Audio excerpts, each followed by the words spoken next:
This is a Film Stories original podcast.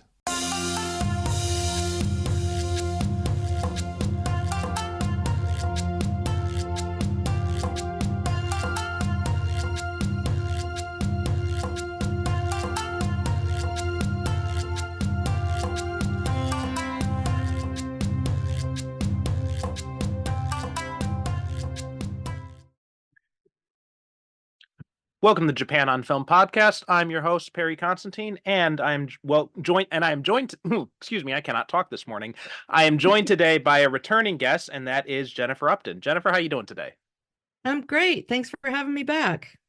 Thanks for coming back on. I had a really good time when we had you on last season to talk about Cure, so I was really excited when we had some people drop out. So when you messaged me about coming on again, it was like at the perfect timing. So and we got to watch a movie that I was telling you off mic that I remember. I don't remember watching this movie before, but when I recorded it in Letterboxd, apparently I had. So I'm really looking forward to. I guess maybe I was half asleep at the time, or maybe I wasn't paying that much attention, or whatever the case was. But I'm glad we are going to jump into it today, and I've definitely got some things to talk about. But before we dive too much into that, why don't you give people a brief reminder about who you are and what you do? In my past life, I worked in film and television, primarily television. Moved to London in the United Kingdom in 2011 to get my master's degree in Japanese studies, and part of that was studying post-war cinema. My first book just came out last year called Japanese Cult Cinema, and it deals primarily with the second golden age, which is films from the 90s. So yeah, pick up a copy. It's done pretty well, mostly in comic book shops and stuff like that, but I'm pretty happy with it. Great, yeah, Ed. We'll have there's a link to that in the show notes, just as last time. And the fact that you chose this movie was kind of a surprise for me because, like you said, your book is about the second golden age of Japanese cinema. So when you said you wanted to come back on again, I'm like, okay, well, let me give you the list of movies, and then you picked a movie from 1966. That Yeah. was kind of a surprise for me. Yeah, the first time I saw this film was when I was living in Los Angeles. They had a film series at the American Cinematheque at the Egyptian Theater called Outlaw Masters of Japanese Film. And this was one of the films they showed. And it was sometime in the early 2000s. I can't remember the exact year, but I went to see this cold and absolutely loved the visuals. And then I watched it again probably about 10 years ago. And just again last night was the third time I've seen this film. And it has what I love, not only about 60s Japanese films, but 60s Italian cinema. There's a lot of visuals that are in this that reminded me of some of the Mario Bava films, which I'm a huge fan of. So yeah, the 90s was a great era, but this was a great era too. And this movie is just so crazy and amazing, and sometimes you're not even sure what's happening, and that's why it's great. Yeah. So this, like I said, I'd seen this movie once before, but I don't really have a memory of when I saw it. But I did have some familiarity with the director, Seijun Suzuki. I had seen Pistol Opera, maybe about like 20 years ago or so. And, comparing this movie to Pistol Opera, this one makes total sense. Pistol Opera, I don't know what is happening in that movie. Yeah. He's kind of like the 60s version. He's kind of like, you can draw a line between him and Takashi Miike, in my opinion. A straight line. There's, not a whole lot in between. But this one, it's pretty linear, the plot, but there's a few scenes in this for the editing. It's like just before something major happens, it cuts away and you don't get to see it. So it is a little bit surreal. And of course, the set designs and the lighting are incredibly surreal and abstract. And I was, pulling out all my old books and going through my old papers, and I go, there's something about this that's familiar. And I found an article that's where Suzuki himself, before he passed away in 2020, said that the art director that he worked with was key, and the cameraman, and they had all these great ideas, but it's basically structured the same way a kabuki play would be structured. Okay. And that the stage, the lighting, all of it is meant to enhance the experience and the emotions being portrayed on stage. So that's called shikake. And I went back and did a little reading about kabuki, and I was like, yeah, that's absolutely what he was trying to do. And I don't think a lot of Western viewers quite get that. And I've never actually seen a kabuki play. I don't know if you have. No, I haven't either. Yeah, but I've done a lot of reading over the years about them, and apparently that there's a lot of that, this left side of the stage will be dark, and then something else will come up and it'll have gel colors and all of the things that you see in Tokyo Drifter. And also the costume design is hugely important. Yeah. So I don't think we actually mentioned the title of this, but yeah, you just did. It's Tokyo Drifter, 1966, as you said, directed by Seijun Suzuki. The Japanese title is Tokyo Nagare Mono, which basically means drifter, right? Like wandering person or something like that. And so where do you want to start with this, basically? Because there's, actually, one good place to start with is how this movie came about, because this was at a time when Nikatsu was kind of getting fed up with Suzuki, and they had been warning him, tone down your films, tone down this bizarre visual style you've got going on. And to try to do that, they reduced the budget, which basically caused Suzuki, and you mentioned the art director Takeo Kimura, they basically said fuck you, and they made it even more surreal. And they also tried to restrict it, the filming of black and white, and then he's like, okay, well, you want me to use color, then I'm going to use lots of color. And so there's also like these you mentioned like the disjointed things. Apparently that was kind of by accident, because there were some cuts that he was forced to make or something like that, so that's why there were kind of these weird cuts throughout. Yeah. I've read two different accounts of the budget. One account I've read in Chris D's book, Outlaw Masters of Japanese Cinema, where he says that Suzuki actually asked to have a smaller budget so that they would leave him alone. Okay. And every place else says they got pissed off with him and they cut his budget. So either one, the result was the same, which is the greater the restraint, the greater the creativity in this case. So, I mean, and the sets don't look cheap to me. So you see every yen put on the screen. There's nothing. I didn't feel like anything was spared. Yeah, I don't know how same you here. felt about it. So. No, yeah, same here. And like this, it's very interesting because it opens up in black and white, and then he finds this they try and like, these other Yakuza guys, they beat the crap out of him. And they leave him, and then he gets up and he finds a toy gun in color, and then after that the whole movie's in color. And I thought that was an interesting choice to have it at that moment, plus the fact that and I don't know if this is ever mentioned in the film, I don't recall it in the subtitles, but in the credits, his character Tetsuya Watari is credited as Tetsuya Phoenix Tetsu Hondo. So this had me thinking, like, could this be like, him dying or something, and then he wakes up in this, maybe like this is like the surreal moments before he dies, or something like that. That was something that kind of jumped out at me right from the start. How about you? Do you have any thoughts about that? Or am I just really like pulling interesting stuff? That's a really interesting take. Like, it's like his last images in his head before he dies. That's a really interesting take, because you mentioned the film starts in black and white, then it goes vivid. And then if you notice at the end of the film, it's in color, the conclusion, but it's monochrome with the exception of red. So he almost goes back to black and white without going back to black and white. But also at the end too, like the last shot is him because the whole final set is white basically, and he's Yeah. dressed in a white suit, and then he's walking through this like kind of weird hallway with these like triangle like arches, and it's all white, and he's just walking down this hallway. So it made me think like maybe this is finally the moment when he dies right there at the end. That's what I did. I kind of thought that.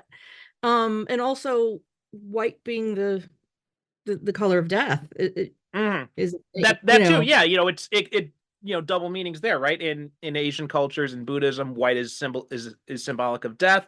In the West, it's symbolic of heaven. So it's still a connection to death that way as well. Yeah. But there's no, I don't know, he doesn't, it's not really clear. It's a little bit David Lynchian in a way. It is, like yeah. happening here, but there was a sequel, which I haven't seen, but he did not, Seijun Suzuki had nothing to do with the sequel. So right. So yeah, I view that kind of like the same thing as the One Missed Call sequels. Like it's got nothing to do with the original. So I'm not paying any attention to it. That is not canon in my mind. It does have the two lead actors do make an appearance, they're both in the sequel. Yeah. I'm curious from that point of view, but when I saw, I was like, oh, it's not Suzuki. No, I think I'll skip that. Yeah. But yes, yeah, it could be interpreted that way. And it's really interesting because in Christie's book, which I highly recommend, he what was says the title of that book again? It is called Outlaw Masters of Japanese Film. Okay. I don't know if you can, it's excellent. And there's a whole chapter on Seijun Suzuki, and he basically says it's not just this film, but in all of his films, there's no hard, fast rules on the symbolism. He just kind of does his own thing. And so you always feel a little disoriented. Like, what does red represent? What does, obviously, sometimes in some scenes it represents, death or dying or violence. And then in other scenes, it's not that at all. And sometimes you're just like, where's, there's purple, there's green, and you're not quite sure if they even have a meaning sometimes. So he doesn't really establish a series of rules in any of his films where it's clear. Yeah. And one thing I was thinking about too in that is that, Tetsu, throughout most of the film, he's dressed in this kind of like, light blue suit. And I was thinking, I'm like, oh, I guess it's like, it's kind of like his signature. And then like the scene after I thought that, he changes to a different color suit. Yeah. So it's like just when I think I've got a handle on this, Suzuki throws me a curveball. Yeah. And it's one of those things where you kind of wonder, is he messing with us? Like, because I kind of feel like he was. Like, I kind of feel like he because there's things that I've read too that say he had a very twisted sense of humor. And after I watched this last night, the person I watched it with turned to me and said, "Is this a comedy?" And, well, no, but is it a musical? Because people just burst into song. Is it okay? Well, yeah, but Kabuki has all that. It has the drama and the action and the music and the love story. It's really a Kabuki play. It really also is. that on the song part, I thought this was a kind of a neat little thing because you've got just like in most hero type stories, you've got like the hero has his theme song. It's always playing whenever the hero's on screen. I mean, like in fact, it's kind of funny if you ever watched the first Bond movie, Dr. No, that theme plays a lot in that movie. It's like every like 5 minutes they start playing the Bond theme. I'm like, okay, I think we're overdoing it here. But then you've got, and you've got the theme from, The Man with No Name and in the Dollars trilogy, you've got, the Superman theme, Batman theme, all these one of my favorite moments in Avengers Infinity War is when you see Captain America for the first time and the Avengers theme just starts up playing in the background. And you've RoboCop and so on and so forth. But even Godzilla like in Japan, Godzilla -1. I still have to see that. It's coming out on DVD here, I think in the end of this month, maybe. And yeah, I They cannot wait to see wait it. until just the right moment to break out that theme. But yeah, we had, And we covered Godzilla Raids Again, the second movie, in the last episode. And yeah, same thing, right? Whenever you yeah, hear that theme, it's, yeah, unmistakable. Um, yeah. Also too in Lady Snowblood, right? You've got that, Oh yeah, that wonderful Flower of Carnage theme, which is kind of interesting because Meiko Kaji, she plays the main character and she sings that theme song. And I thought this was cool too because yes, Tetsuya Watari, he sings the theme song, but yeah, in contrast to Meiko Kaji, who she sings it, it's it's only played in the movie. He is at literally singing his own theme song in the movie. yeah. And other people can hear it, Mm-hmm. which is sort of like, it's very self-aware. It's like, oh, the bad guys, the antagonists can hear him, and they're a little nervous because they know they're like, it's him. oh, he's coming. Yeah. And there's the one scene where he's laying on the ground and he just starts whistling, and you're like, okay, so has he written his own theme song? Is he he's just so badass that he's just come up with this. And every time we hear the song, they show a little bit longer version of it with the lyrics, so it kind of reveals who he is a little bit each time you hear the song. So it's really cool. Yeah, it's a very good use of that song and the song that Chiharu sings. There's also this I think a lot of commentary I've read about this movie, it seems to focus on this idea of criticizing, the westernization of Japan. I think it's a little bit more than just westernization. I think that's almost a little bit too simplistic. I think it's more of a criticism of capitalism as a whole, more than anything, because you see this right at the beginning. There's this line about Kurata had to go into debt to go straight. Yeah. And the first time we see Kurata, you've got the bars of the home right over him, so it's like he is kind of like in prison. When Tetsu goes to meet the guy who's holding Yoshi, I think his name is. He's also he's holding out. There's like this weird cage that Yoshi has in his office. And I saw someone else mention this, that in Yoshi's building, you've got these kind of like Western style murals on the wall, but it's like Roman style stuff, like, Greek and Roman style stuff. It's not, so I guess they're trying to say that it's a more criticism of modern Western society as opposed to classic Western society, which made me think that maybe that's a way of saying that there are good things in Western culture, like things that the Greeks and Romans gave us, like democracy, like the Republic. Whereas, what we're getting now is this kind of cutthroat capitalism. And, and it's, emblemized in Otsuka, the main villain. He's always wearing these sunglasses. We see him with he's got these Coke bottles everywhere all the time. Yeah. Oh yeah, you're right. Yeah. Yeah. And the red jacket. The red jacket, power move. Yeah. He's got this nightclub where they're playing, this like 60s style Western music. And even has this line, it's money and power that count now.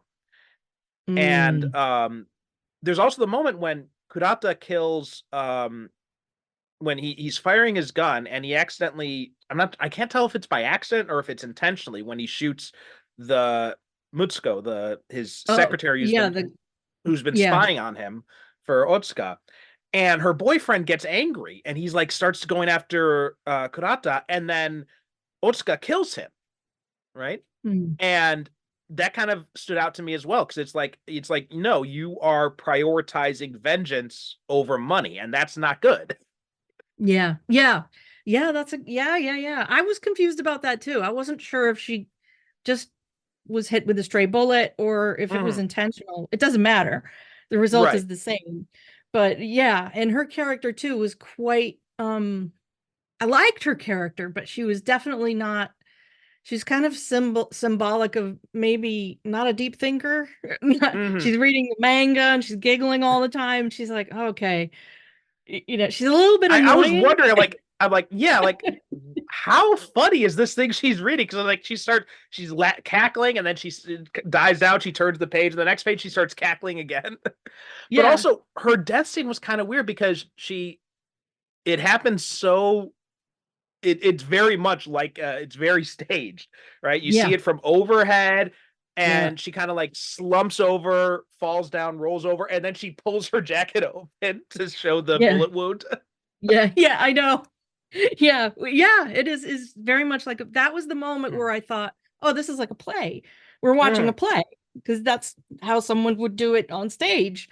And I also wondered, how did they get that overhead shot? All of the overhead shots in this, like Yeah, they must have had a crane or something because it's a static shot, but yeah. it's beautifully done.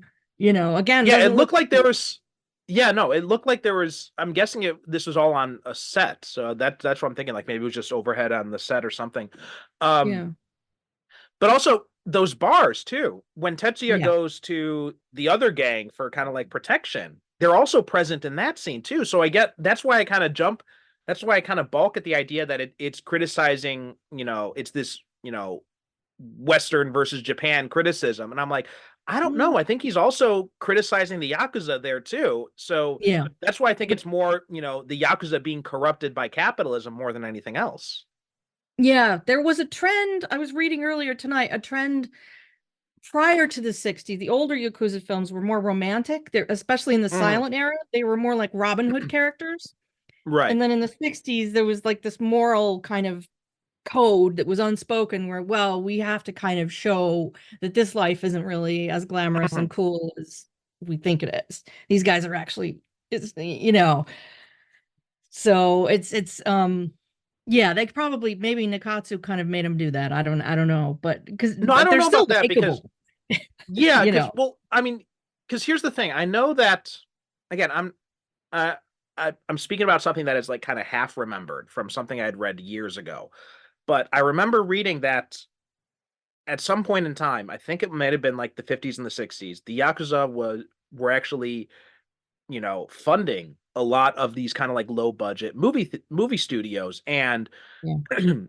and one of the reasons was because it kind of like improved their image in the public. Because I mean, Yeah. people don't realize, maybe not realize this, but there was like a dedicated fan community for Yakuza. It's not like Mhm. the mafia where they were always kind of operating out in the shadows. The Yakuza were operating, in a semi-open manner. Like they had their names on public office buildings and everything. And there was this kind of unspoken rule between this unspoken agreement between like the police and the Yakuza, where it's just like, we're gonna have crime anyway, so it's better if it's organized, right? That whole kind of idea of it. And that's kind of gone out, that's fallen out of favor in like in recent decades, but that was kind of the way they operated for a very long time. Like there were even fan magazines dedicated to the Yakuza, Yeah. to specific groups. Yeah, yeah, no, I've read things about that too. They were almost accepting of what they were doing as long as they Mm, kept their crime to themselves and it was safe right. for little old ladies to walk the street at night. Yeah, yeah. So yeah. And And also things and like during the during 311, during the, I think it was in Kyoto, the earthquake in the 90s, or was it? oh Was it in yeah. Kyoto? Like the Yakuza actually mobilized resources faster than the government did. Yeah. Yeah, I know. And I do think there is something, I mean, just from my own personal point of view, there is something rather romantic about it. The way Mhm. these movies portray everybody. Like they all dress really well and they all have perfect Yeah, hair and yeah. great sunglasses and it's great, but yeah, there's always going to be a downside, which is you're probably not going to live a long life Right, in one of right. these films. Well, also too, and I think like because most of these Yakuza films, they all have pretty much the same storyline, right? You've got, Yeah. you know, you've got the honorable Yakuza who is being outcast from his gang because the rest of the gang has become corrupt, and he gets betrayed by his old gang and all that, and then he has to kind of like restore order and bring back the honor code. So there's always that kind of like, so many movies they have that exact same plot line, and Yeah. this one does too. but it's portrayed in this really kind of bizarre way that elevates it into something different. Yeah, yeah. It's not so much the story is the way it's visually told. Right. That makes this movie special. Right. And also like on the whole Japanese versus America type thing, there are definitely scenes like I want to talk about the scene in Sasebo, but before we get to that, there's also the scene where he's got these there are these guys with swords and like running in, and you know, he's just like turning around, boom, boom, boom, boom, shooting them with the gun. So I'm like, well, that kind of goes against that, you know, America versus Japan narrative right there. Yeah, yeah, definitely. Yeah, I noted that too. But the saloon scene where it's sort of like it's making fun of Westerns, or did he just want to put a good old punch up Western scene in the movie?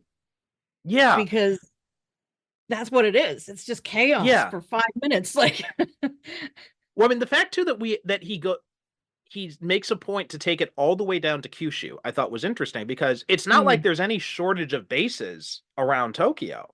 So the fact that he specifically wanted to go to Sasebo was, I think it's telling. And this made me think of the because, you know, for those who don't know, Kyushu, it's where I live. I live in Kagoshima, and Kyushu was the site of the Satsuma Rebellion, which was this rebellion against the Meiji government because they were, you know, abolishing the samurai system. And so again, and that's often framed as kind of like, you know, fighting back against the westernization of Japan type of thing. It's a lot more complex than that, and the samurai system wasn't the best to begin with, but that's a different story. So there's that aspect of it. There's also the stereotype of the Kyushu Danji. Do you know about this? No. So Kyushu Danji, I might, but tell me, and then So yeah, Kyushu Danji, it's basically this, you know, it's this basically means man from Kyushu. And it's this kind of stereotype that men from Kyushu are very old-fashioned, very conservative, very domineering. So those were some of the things that were going through my mind when I saw Kyushu splashed up in the scene card. That's interesting. Yeah, I was not aware of that, but that's you get a lot of insight because you live in Japan. So there's probably a lot of little things that you pick up on when you watch a film like this. Whereas I'm, you know, coming at it from more of an academic point of view and just my own life experience. And I've never actually lived in Japan, but so a lot of little things like that would just fly right over my head. But yeah, I particularly thought in terms of the way it moves around from place to place. Was kind of like he goes all the way south. Yeah. And then he goes all the way back, but he never goes north. And I'm not sure if that was, you know, on purpose. I'm obviously, you know, it just, you know, because that's a good point as well. It wasn't, you know, he could have gone anywhere. He could have. I mean, I guess in a way he's kind of because I'm not sure when the Shinkansen was established. It might have been, was it around this time maybe? If so, that would also make sense, because that's kind of like the line basically. Yeah, exactly. But he's on a steam train, which is very very Dr. Zhivago, the long shot, you know, the train chugging through the winter landscape. So that weird scene where his girlfriend's on the opposite train just randomly. I'm like, what are the odds of that? Yeah. I thought, does she know was she stalking him? Not stalking. But I have no idea, but she seems surprised to see him too. So I don't know. That was a weird moment in the movie. That moment felt to me like maybe he had seen something like some romantic movie, and he just wanted to have a scene like that in his movie, because it didn't explain why she was there, or it just was this very tragic scene, and it worked, but it's not really. There's a lot of little moments like that in this movie where you're like, well, how did they know to be there? Like, you know? And I think that gives more credit to my theory that he's kind of, you know, reliving his last moments here before he dies. That does, actually. And I never would have thought about this film that way before, but yeah, it's almost like purgatory. Like, or you know, flashbacks. Well, yeah, I mean, whatever. But purgatory is a good way to describe it, because there is this, there is this kind of repetition, right? He's working for Kurata. He ends up getting, followed by these guys. He leaves Kurata. He leaves Tokyo. He ends up falling in with this other gang, and then it's the same kind of thing. So it is kind of like I guess that is something, the Yakuza life is kind of a life of purgatory. It's nothing changes here. And the only freedom is to, shoot your way out, and then you die, basically. And that's kind of what happens to him if we're following this metaphor through to that way. Well, what did you think about the tree?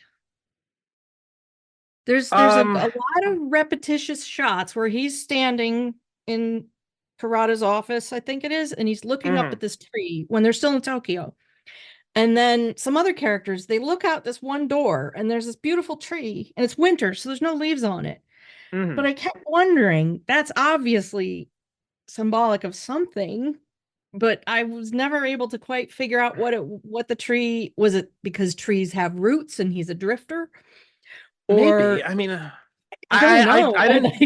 I did not. I honestly, I did not give any thought to the tree at all. So I'm not sure. Because it cuts away to that tree like 7 times, and it lingers. And it's I know there are the tree, I know there are a lot of like ancient trees in Japan, and they're like, tourist spots. So I wonder if that's kind of like it too, kind of saying like, maybe it's connected to that, and this kind of like as symbols of endurance, maybe, because they've lasted all these centuries. They've lasted through wars, through all these different things, and they're still standing. Maybe that's what it represents. Yeah, maybe. Yeah. And the fact that the whole thing takes place in winter, in a pretty short period of time, actually. It's not, I mean, it kind of emphasizes that he's drifting, and it feels like it's a long time, but it's winter, the whole thing. Yeah. It's not like a year, it's just one season, pretty much. Yeah. And it's cold and dreary, and that kind of speaks to what you were saying. Like, maybe he feels cold because he's dying. Like, who knows if all of this is just, and even him singing and them hearing him, maybe that's him in his head. He's a legend. Yeah, maybe. But also going back to the Sasebo scene when they're in that nightclub, right? There's this Western woman. We don't know if she's like American or European or what, but she's just, this blonde woman who's, she keeps trying to approach him, and she's like, oh, you're better than French men, you're better than Indian men. She's like, you're so cool. And he just completely brushes her off. He's got no interest. And so again, that does speak to kind of the Japan America divide, and that a lot of people have cited in this movie. But there's also this scene where the Japanese women in the club are bossing around the Western guys. Yeah, I love that. And I thought that was interesting too. And I'm like, okay. And they're speaking them in English, right? They're like, you're chicken. And they're like, they're smashing stuff over their heads, and the guys are just standing there and not doing anything. So that kind of goes against the Japan versus America thing too. So I'm like, because usually in those types of stories, it's that whole idea of, and this is common in lots of different cultures, right? The whole idea of like, they're coming for our women type of thing. The funniest line in Blazing Saddles, when you're right, when they piss off the cowboys, and he says, where the white women at? Yes. Yeah, that whole scene reminded me of Blazing Saddles, to be honest. Just the way it's executed, there's a lot of slapstick in it. It's so slapsticky, yeah. Yeah, and I just thought, okay, yeah, he's obviously making fun of white guys. This whole scene is just about stupid white guys getting into fights. And I wonder if this is kind of like, because and there's a lot of talk about how women are treated as second-class citizens in Japan, which is true, but there's also kind of a complex footnote to that, where in the house, the woman basically runs the house, and like the man is basically like he doesn't control the finances, he doesn't control his own money. The woman gives him an allowance, basically. So there's this, the stereotype in the West is that Asian women are docile and submissive and all this kind of stuff, and it's really not. No. And in fact, and like even my grandmother, when I was planning to move to Japan, she said to me, she's like, you need to find she's like, oh, you need to find a wife there. Japanese women make the best wives. And I'm just like, but there is that kind of mentality here. And then we see these women, you know, they're bossing around these Western guys. I guess that's kind of like, you know, commenting on the stereotype in a way. And it's like, well, no, they're not as submissive as you think. They're going to be controlling you, basically. Yeah. And twisting the stereotype of, you know, these goofy guys that are just, they're not so tough. You can just tell them what to do and hit them over the head. That too, right? You have the whole idea of like the, you know, the charisma man is what they used to call it here. Like the foreigner that's so cool because he's a foreigner type of thing. Yeah. That whole scene, I wanted to just watch the whole movie, you know, and I did, but I wanted to also rewind that scene and watch it again because there was so much going on. And it was very clearly meant for comedic effect. Like it wasn't, but it sort of came out of nowhere. It was like, there's not a whole lot of funny scenes in the movie, but that one is definitely just like, you know, kind of in it almost, I don't want to say it. It's not in the same sense that Blazing Saddles is kind of winking at the audience, going, "We know this is a movie," but you almost feel it in that scene because the set is so. It doesn't even look like a real saloon. It looks like a stereotypical saloon, right? Yeah, with but 60s, also that, you know, kind of like little like the way the fonts are and everything's not quite right. It's you know, it's just but it's also crazy. Yeah, but also the nightclub at the end too. That's this weird design to it, right? It's like that the only things there, you've got a bar, you've got a piano, and like one table. And I'm like, what the hell kind of nightclub is this? Yeah. How do they make money? Yeah, There's no customers. completely empty. Yeah. Yeah. But again, that could be because it's in his mind. We don't know. Yeah. I mean, I have a feeling that if you were, I couldn't find any interviews with Suzuki where he specifically addressed these issues, but I have a feeling that he probably wouldn't answer the question. He seems like that type where like Kiyoshi Kurosawa was, well, you're supposed to come up with your own meaning. It means what you want it to, which is the same answer that David Lynch always gives. And I feel like that maybe he had a bit of a kind of a not cruel sense of humor, but a bit of he's poking the audience a little bit, like, you know, haha. And maybe also the bosses at Nikatsu, maybe he was poking them a little bit too with this movie. Well, I mean, yeah, there's you know, so there's a lot of corporate corruption in here that's being parodied through this. And I think there's this, and you know, Kurata eventually he basically agrees to go over to Otsuka's side too. So I guess that's also like this idea of like capitalism corrupting the Yakuza. Yeah. Which, you know, again, Yakuza weren't the best people to begin with, let's be honest. But no, but it's kind of like you do feel sad because there is that father-son sort of pseudo relationship between Kurata and Tetsu, but he just doesn't see it, that it's coming, that the betrayal is coming. He doesn't see it. He's you know, and maybe that's a little bit how Suzuki felt every time they cut his budget. You know, maybe, yeah. Every movie he made, like, oh, you know, you guys, I came over here because he was one of the ones that came over from Shochiku Studios. There was a mass exodus and in the 50s, and he was one of the ones that came over thinking, oh, this is less conservative and we can be creative and we can do anything we want in Bukatsu. And then they kept slowly reining him in. Maybe he did feel like it was a bit of a betrayal, you know? Yeah, that's a good point. And yeah, looking at this here, I did find this quote on Wikipedia from him talking about he says, at Nikatsu, if I had an idea in the morning, it could be implemented by the afternoon in the studio. It's much more complicated now. I guess I'm still trying to use locations as I once used the studio, but the problem of lighting makes it hard. In the studio, you have lighting gantries to hang lights from. Setting up lights location takes so long. So yeah, that was his experience working outside the studio system after he left Nikatsu. Yes. And that what was I gonna say?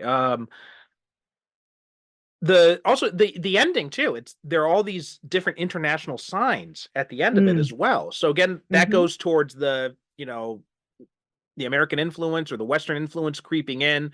But again, that I think that because most of those are like signs for like um stores and advertisements, stuff like that. So again, this is why I keep coming back to I think I look at it as more of a capitalism critique than anything else. Yeah, I saw that montage as a reflection, a modern reflection of kabuki, because in kabuki theater they would go to great lengths to recreate the Yoshiwara district where the theater existed, and they would have kind of like the Moulin Rouge, where they would have the lighted signs depicting what's out on the street on the stage. Yeah, kabuki did that to great effect. They wanted people to feel like when they were in the theater that they were still in the floating world, as it was called. That this was all one kind of, whether you're inside the theater or outside the theater, it's all one universe. And I kind of felt like he was kind of doing that, but in a modern way for the 60s. And look at all these different signs are all different national, representations. So it was like there was no more like it would have been, yeah, the 60s version of that of Yeah, the that's a good point too. Yeah. And also the opening shot too, I remember thinking, I'm like, wait, is he talking about the Olympics here? And I would double check the time period. It was like the Olympics were 1964. This came out in 1966, and then I started to question myself. I'm like, oh, maybe no. But then I saw on Wikipedia that there's this mention of the fact that it's supposed to depict, Tokyo after the Olympics. So it is kind of like this influence of the Olympics had on it. Yeah, wasn't there a black and white film called Olympiad that came out that Oh, Koni is that a directed? documentary? Yeah, I've Yeah. heard of that. Yeah. I haven't seen it, but I remember someone actually requested to come on and talk about it, but I wasn't able to get my hands on it, so I had to say no. But Yeah, it's really hard to find. I've seen bits of it, like little clips and other things, but I think that, yeah, somewhere I read that he had kind of seen that and he really liked it and he wanted to kind of have the opening be a bit more like that. right, and also too on the kind of themes, and you talked about how like the earlier Yakuza films were more of the Robin Hood type thing. They were known at Ninkyo Eiga is what they were called, like Yes, translated to that's like right. That's right. chivalry films. And it's like this, the typically they're about honorable outlaws torn between duty and their own desires, and giri versus ninjo, right? Duty versus personal feelings. Whereas you had the Jitsuroku Eiga, which were like the actual record films, and these ones became more popular in the 70s. And Tokyo Drifter is apparently viewed as kind of a trendsetter in this because it kind of abandoned a lot of the it I mean, it's obviously not an actual record movie, but it does have more of the themes of those later films, like like the Battles Without Honor and Humanity series. Yeah, which also had a great theme. So that theme, I cannot get that out of my head. I love it when yeah, the stinger, see it yeah. You see it in commercials in Japan. You'll see that theme used a lot, and it's great. It's just like you can never unhear that. But yeah, no, the other thing, yeah, it was kind of a trendsetter, but I couldn't find, I don't know if you could find, like, how did it, I know that the actors and the characters, they said, were well received, but I don't know how it did financially. I'm not sure what the budget was, and did it make its money back, and did it get an international distribution out, at the time? I'm not sure. I mean, I think the Yeah. fact that it got a sequel suggests that it was at least Yeah. somewhat financially successful, right? It wouldn't have, I don't think it would have gotten a sequel if it was a complete bomb. Yeah. And yeah, And the it sequel was came Tetsu out was really very fast. popular. The Right, yeah, sequel it came came out out the it same came out the year. same year. Yes. Yeah. Yeah, which is like, oh man, I guess it did well enough that they went, oh, we better get another one of these out really quickly, but don't Yeah. use Suzuki. And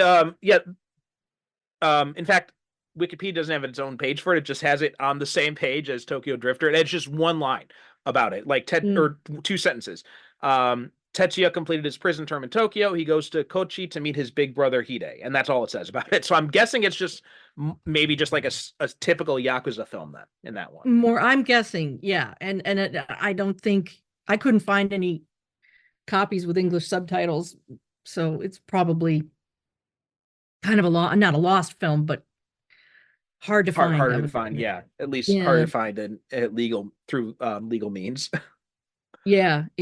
I'm kind of glad that Seijun Suzuki has kind of gotten over the past 20 years or so more appreciation. Mm-hmm. You know, and that it came before he passed away because he deserved it. Yeah. I think. Oh, absolutely. Yeah. I mean, he was an amazing director, and I mean, I've only seen 2 of his films. I've only seen this, and I've only seen Pistol Opera, but both of them are just like, visually amazing. And Branded to Kill is amazing. Detective yeah, I've got that. Bureau That's on my list. Branded Yeah, to Kill. Gate of Flesh is really good, but sad. Gate of Flesh. I do. I'm not sure. I think I have both that one and the remake. Oh, I haven't seen the remake. You just reminded me. Yeah. I have to be honest, I haven't seen a lot of his newer stuff, the stuff that after he left Nikatsu. I haven't seen a lot of that. But yeah, the Nikatsu stuff kind of did the rounds in Los Angeles back in, about 20 years ago. And then the DVDs started to come out, and it was like, okay, it was easier to there find. Was because my wife was really curious to see it. But yeah, the second one, so there's Gate of Flesh, which is 1964. That was Suzuki. And then there was a remake in 1988, and also in Japanese they have the same title. But in English, the English version, the English release of it was titled Carmen 1945. Okay. Definitely haven't seen that. Yeah, so I'm curious to check them both out at some point. Yeah. I think all of his stuff, out of all the 4 or 5 films of his I've seen, it was never boring. They're all very entertaining. No, again, I go back to Pistol Opera, where there was actually a moment when I was going to teach that in my class. And I'm like, oh yeah, I remember that. I want to show him a Yakuza film or something like that, something more action. And I'll show him Pistol Opera. And then I rewatched it, and I'm just like, no, there is no way I can think of to approach this. They are not going to understand this at all. This is way above their head, maybe way above my head. Yeah. So yeah, in Christie's book, he talks about Seijun Suzuki having been shipwrecked twice when he was in the Navy during the war. And he says he feels that he was never held prisoner, it says, as a Japanese soldier in World War II, but he had experienced things that darkened his vision of what he found humorous. So, and there are some things, yeah, we talked about that, not just the saloon scene, but there's probably a few other things in the film that are sort of darkly comical. Yeah, I read about the being shipwrecked things in his Wikipedia page as well. And he said that when he was in the army, like he was transferred to Taiwan, stationed at an isolated airport. The wages were divided into 13 equal parts. To avoid the outbreak of a revolt because of sexual deprivation, we didn't just get food, clothing, and shelter, but they'd also considered strategically necessary to supply us with 3 army prostitutes. This isn't a very edifying story, but I can't help it. I spent most of my money on booze and women, and when I arrived at Tanabe Harbor the year after liberation, I was completely destitute. Wow. And yeah, he'd also said that he'd found the horrors of war comical, such as men being hoisted on board his ship with ropes and being battered black and blue against the hull, or the bugler blasting his trumpet every time a coffin was thrown into the sea. And this is from Ian Baruma. The humor of these situations might escape one who was not there, but Suzuki assures us that it was funny. And here's this quote from Suzuki. War is funny, when you're in the middle of it, you can't help laughing. Of course, it's different when you're facing the enemy. I was thrown into the sea during a bombing raid. As I was drifting, I got the giggles. When we were bombed, there were some people on the deck of the ship. That was a funny sight. Wow. So it's like a coping mechanism, isn't it? I think so. I mean, well, you see that, you talk about um, people who work in police officers, who investigate homicide detectives, or doctors who work in trauma wards and stuff like that, um or morticians, right? They've got the darkest sense of humor you'll ever find. That's true. That's true. And I didn't laugh out loud, but at the end of the film when Kurata kills himself, it's kind of funny. It is, yeah. It's like the way he does it, you're like, well, yeah, it makes sense that he does it, but it's that great, spray of blood, which again, very play-like, very, Yeah. you can't help but find that, I don't know, maybe it's me, but I find large sprays of blood in any film to be pretty funny. It's no, it's not just you. Like and about the dark humor thing. I'm not sure. Did you ever watch the TV show Scrubs? A couple of times, not regularly, but yeah. Okay, so there was an episode where they dealt with the dark humor aspect of it, and one of the characters, young surgeon Turk, played by Donald Faison, he's trying to he's trying to deal with the dark humor and all that, and Dr. Cox, who's kind of like this mentor figure, played by John McGinley. He calls him over when a doctor is telling this family that their loved one has died, and he says, look at him, he's telling them that the loved one has died, and he's like, and after he's done with that, he's going back to work. He's like, now, do you think anyone in that family is going back to work today? And he's like, that's why we make jokes, right? To deal with it, to cope. And he's like, and also sometimes because it's funny. Yeah. No, I get that. It's yeah. I mean, otherwise movies like Evil Dead wouldn't exist. It's Yeah. Well, I mean, yeah, and going to the spray of blood, like I was watching this movie, Satanic Panic. Have you ever heard of this movie? I haven't seen it yet. It's pretty funny. Rebecca Romaine is great in it, as this, leader of this satanic cult. But there's these, and we had watched the trailer, and my wife's like, "Oh yeah, that looks funny. Let's watch it." So we started watching it, and she loves horror, but she hates gore. So it's this very fine line with horror movies we have to find. And started watching it. There's a bunch of gore, and eventually she's like, "That's it, I'm done." And she gets up and she leaves the room, and I'm laughing at all these scenes. Yeah. And you just kind of looking at me like, what is wrong with you? It's the same with my husband. I told him, he's going through my old DVDs and he's found Audition, and I said, I don't think you'll like that. Really? No, it's an excellent film. I just don't think it's for you. Loves horror, doesn't like the gore. Whereas I'm laughing hysterically with popcorn, One of my favorite moments from showing Audition to people, because most people are horrified when they get to the torture scene, but my best friend, when I showed it to her, and the scene where she cuts off the foot and she throws it at the sliding glass door, my friend just burst out laughing. Yeah. Oh yeah, it's again, it goes back to, we've just kind of come full circle that Miike has that same dark sense of humor. Oh yeah, Suzuki, absolutely. I mean, Ichi the Killer is a perfect example of that, right? Yeah. I mean, and although that's a movie that it's interesting because I think it kind of punishes you for laughing at it, because it has these really hilariously over the top scenes, but then it's got these scenes, the next scene is going to be so gruesome, you're like, oh my god, I can't laugh at this. Yeah. What was the Yakuza film that Miike did that had the frog? The giant frog, the guy in the frog suit that would randomly show up every now and then and just kick everybody's ass. I don't think I ever saw that. I don't think I ever saw that one. Oh yeah, it was great. I'll have to look that up.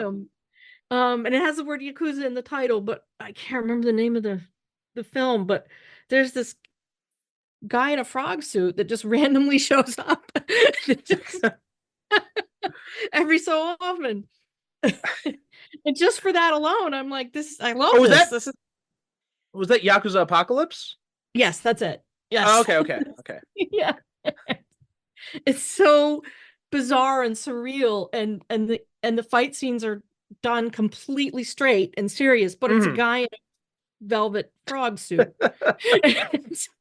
You go, okay, I could see Suzuki going there maybe. He never quite went that far in any of his films that I've seen, but you could kind of feel like maybe if he'd, been around a little longer and been given some money, maybe he would have done something a little crazy like that, Yeah, well, I think that's why I think it's funny that, so many reviews called Tokyo Drifter like incomprehensible. I'm like, really? I thought it's and maybe it just shows the kind of movies I've watched, because I thought it made perfect sense. It's just a Yeah. little disjointed in parts, but otherwise the story is pretty straightforward. It follows along pretty well.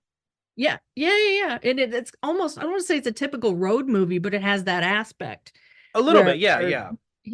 he's kicked out and he keeps moving, goes all the way south and then comes back to where he started for the conclusion. So Right, yeah. In terms of screenplay structure, it's a little bit of a road picture. A little bit, yeah. It's definitely got that feel to it. He's on an adventure. It's not a good adventure, Right. and he meets all these people along the way, and all these bad things happen to him. But it's a little bit of that. I kind of felt like at the end of it, I felt like this is a bit of a kitchen sink film, Tokyo Drifter, because It is, yeah. it's everything, isn't it? It's a musical, it's a road picture, it's a Yakuza picture, it's a kabuki play. It's an action film, it's a love story. Really, it's a Western, Yeah. Oh, yeah. I mean, the Western themes are very prevalent in this movie, right? Yes. It very much a Western movie. I felt like. I felt like the point that they kept bringing up where he could shoot from 10 meters was right out of a spaghetti Western. Like they're making a point to tell us that he has this skill, and he only really does it twice, I think, 2 or 3 times, but they make a point of telling you he can shoot with very great accuracy at 10 meters. Right. Yeah. So, but are there any other things you want to mention about this movie? Well, you mentioned already, but how in the beginning it looked like it was framed so that it looked like people were behind bars, but I also noticed there were frames within the frame. I noticed there were a lot of windows and doors in this movie and panels. Yeah. And not just like the older Japanese architecture, like even in the modern dance clubs, there were frames within frames. Just beautiful set design, just across the board, just gorgeous. So yeah, that's about really all I have to say, other than it's great and you should see it. Also, on the set design too, one of the things I thought was interesting was just like the use of negative space. Right? There's a lot of these like wide shots in these sets that are otherwise empty with bare walls, with the exception being like we talked about, that Yoshi's, I guess, office, because it's just like a chair there, so I'm not sure what that room is. But other than that, it's just like the walls always tend to be very bare, and there's just like there's just lots of negative space in a lot of these shots. I thought that was interesting.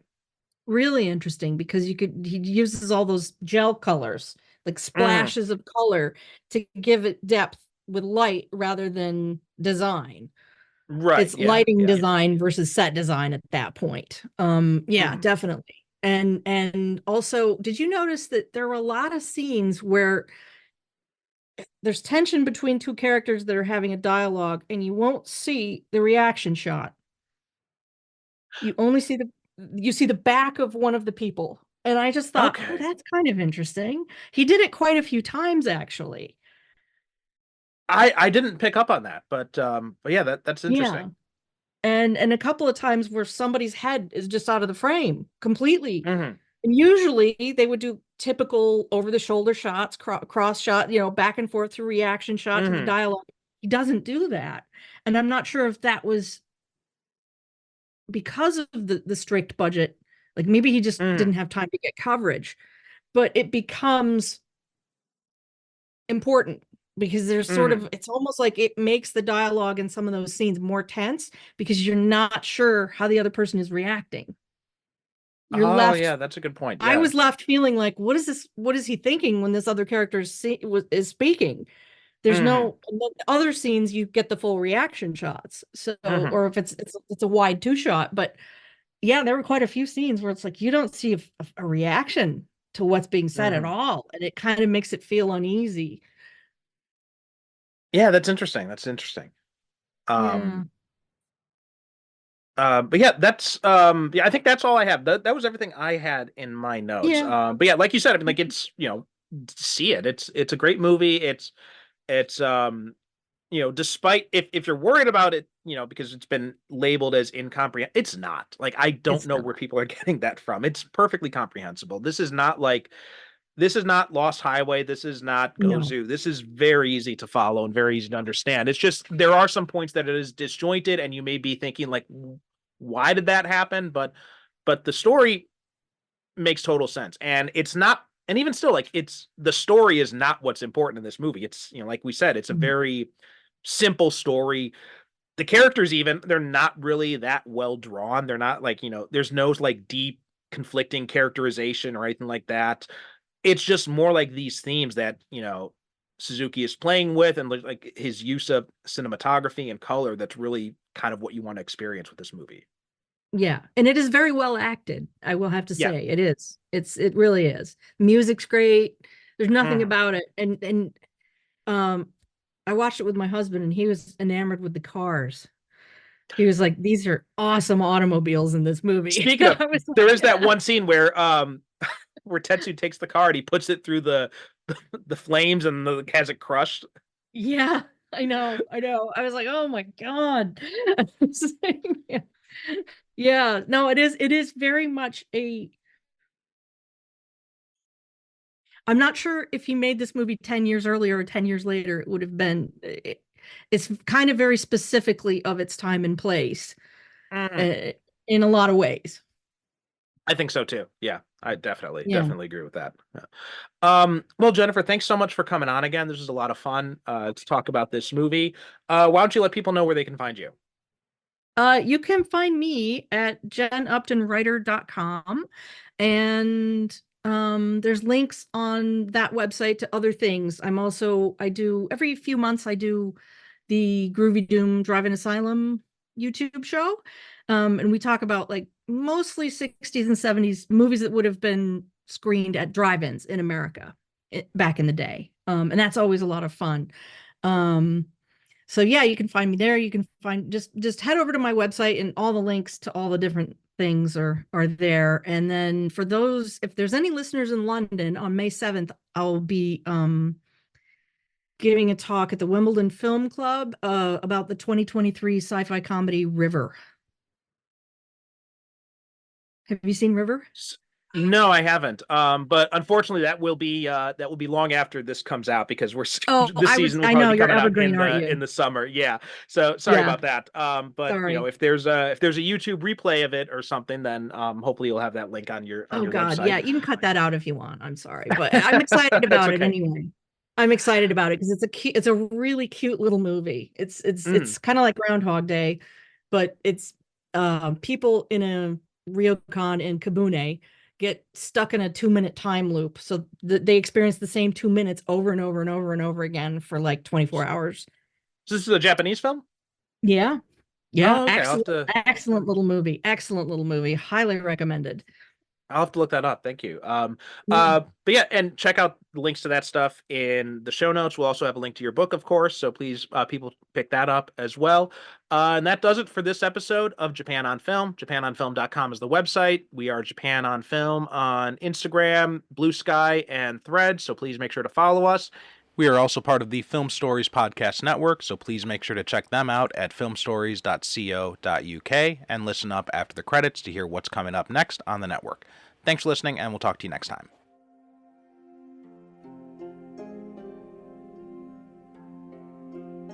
The Japan on Film podcast is produced by me, Perry Constantine, in conjunction with the Film Stories Podcast Network. Visit japanonfilm.com for show notes, episodes, and information about being a guest yourself. You can also reach out to me on the website's contact form if you have questions or comments about Japanese movies or the show itself. The show is at Japan on Film on Threads, Blue Sky, and Instagram, so please be sure to follow us. If you'd like to support the show, you can donate on japanonfilm.com, purchase from our advertisers, or leave a review on Apple Podcasts, Spotify, or wherever you get your podcasts. Join the Film Stories Podcast Network Discord from the link in the show notes to connect with me and many other cinema fans and podcasters.